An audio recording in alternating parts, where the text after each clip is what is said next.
Coach Mike Noonan. Clemson just received the #1 overall seed in the NCAA tournament. Will face the winner of the match between Jacksonville and American on May 2nd in the second round of the NCAA tournament.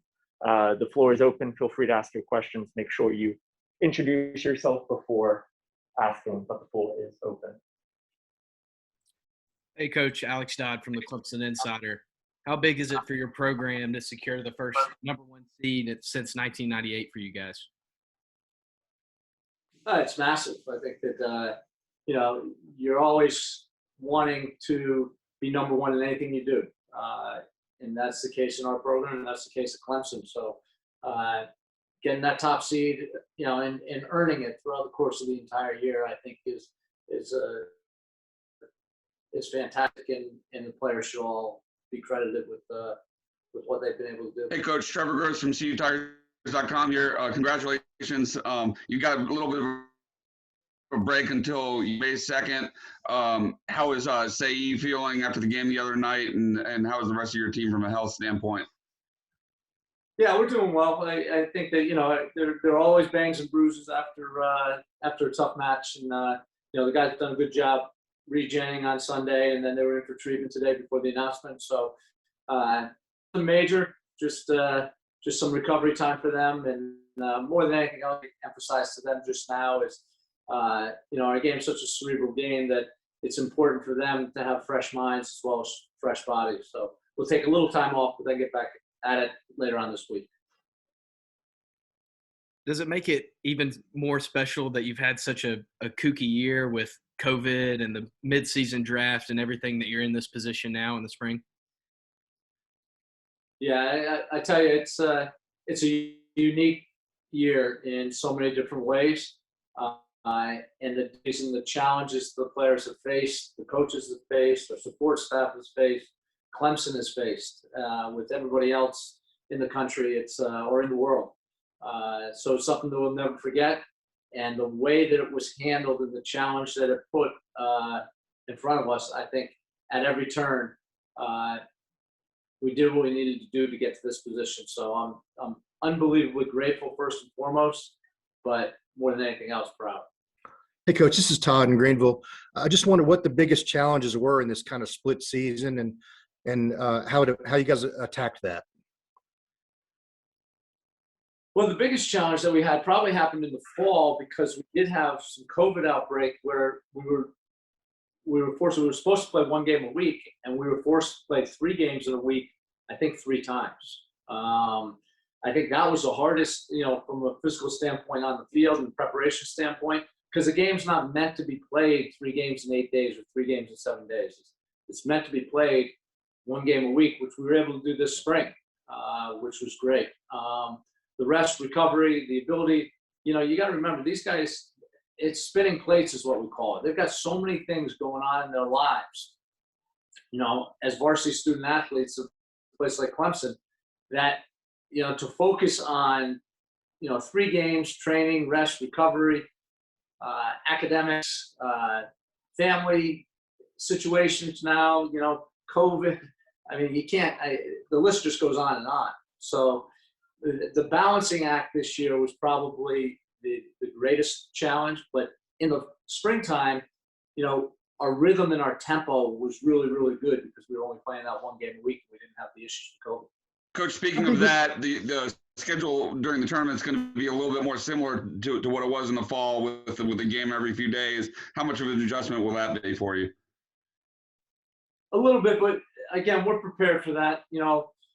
The players actually, physiologically, they need about 72 hours between games. And the committee has placed the games 4 days apart, so we should be able to recover. Should give us enough time to know who our next opponent is, do a little bit of research on them, but really just stay true to Clemson and the way that Clemson plays. And if we do that, like we have all year, then, I think we'll have a chance and hopefully make a great deep run in the tournament. Coach, how big was the Pitt game?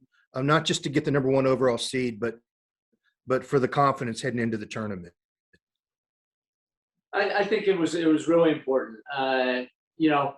again, I said this last Saturday night, winning the game in the ACC championship in November secured a home field advantage for that game, no matter who it was against going into the tournament.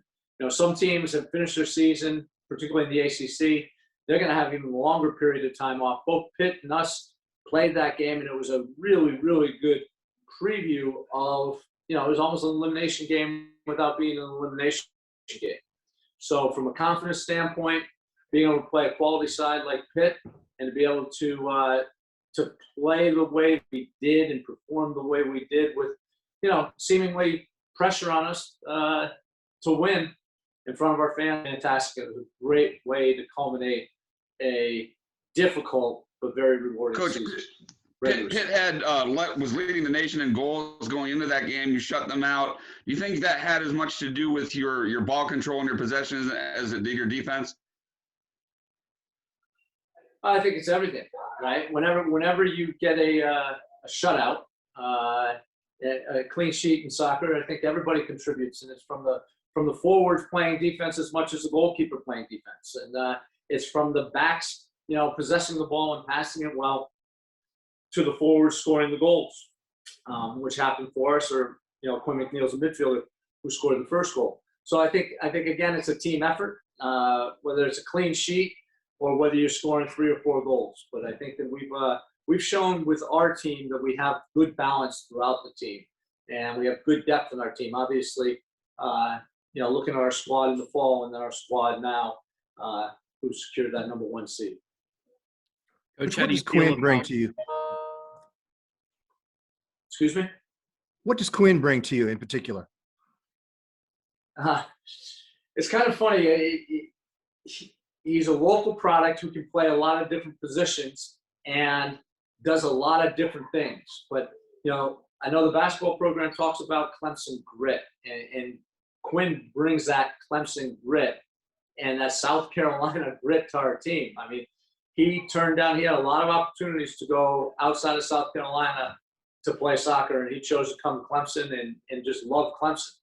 And sometimes that extra 2% or that extra 5% of being a native, being local, you look at the great, Manchester United teams, and they were on the back of David Beckham, Ryan Giggs, Paul Scholes, all the boys who grew up through their, watching Manchester United play. And Quinn's the same, being from Greenville. Ben Erkins the other night stepping in to the lineup and doing a job. It means more. It doesn't mean more to them, but it's something that John Martin, Quinn, Ben Erkins, the local guys bring in terms of their passion for Clemson. I know that when Quinn first started, I think he was Scout Team Player of the Year. Is that a sure sign? Is that a sure sign of what's coming? Well, I think if it is, and I think that if you're a Scout Team Player of the Year, what it means is that you're looking to not only help yourself, but to help your team. And those values in a player, any coach will take.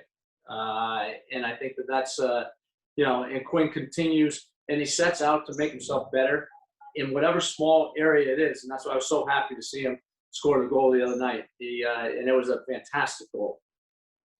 Coach, I'm interested in your 2 freshmen from Senegal, Diop and Sila. You didn't have them in the fall, but they're able to contribute for you this spring. How pleased are you with how they've been able to come in right away and just fit right in with the team? Yeah, I think that they've seamlessly fit into the team because of the leadership that we have in our team, and embracing them. They're both very, very talented young men. But again, you've got to remember, even though they went to school in Florida at Mount Verde, they were home in Senegal, and the cultural difference that they had to adjust to coming back here and getting into a university system with a lot of independence that they didn't naturally have down at Mount Verde, I give them a lot of credit. And, Sila is going through, Ramadan right now, so he's got some, faith and belief things that he's doing in terms of that are challenging for him, and Hamidi's got his own challenges. So, I'm very, very proud of them and happy they've been able to make such a good contribution to our program. Coach, obviously the tournament's going to look a little bit different this year, but are you happy that you guys get to stay pretty close to home in the state of North Carolina? Yeah. I mean, again, we'll be in places that are familiar to us. We're not flying across the country and playing in California.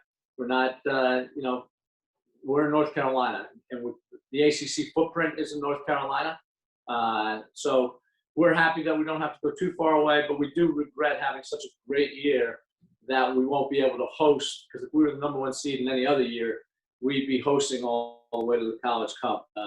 And our fans deserve that for the way they've treated us this year, the way they've stuck with us, even when they couldn't come to the stadiums. And, our players would love to be playing here at home. Coach, you lost 3 ACC first teamers from the fall that would have played in the NCAA tournament had it been in the fall. How much more parity do you think there might be in this tournament just across the board, especially at the top, the higher seeded teams that may have lost so much talent from the fall? Well, I think, you can't focus on what you've lost. You've got to focus on what you have. And that's what we've done. We're so proud of Grayson and Kamari, and Maya that we want to see them succeed. And I don't know whether you guys saw or not, but Robbie Robinson scored his first goal in the MLS yesterday. So, we're here to help people be successful once they leave Clemson, not just while they're at Clemson. So for that matter, we're focusing on what we were able to do this spring. What we were able to do this spring and this fall has been sensational. And now we're just going to, take that into the tournament. And I think everybody else is the same way. I know, other teams, Georgetown, Wake, some of the bigger teams have lost players, and some have retained their players, like Pittsburgh.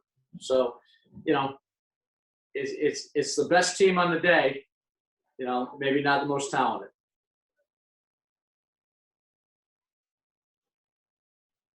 Do we have any other questions for Coach Noonan? All right. Thank you, Coach, for your time. Thanks, Coach. Good luck. Thanks, Coach. Thank you.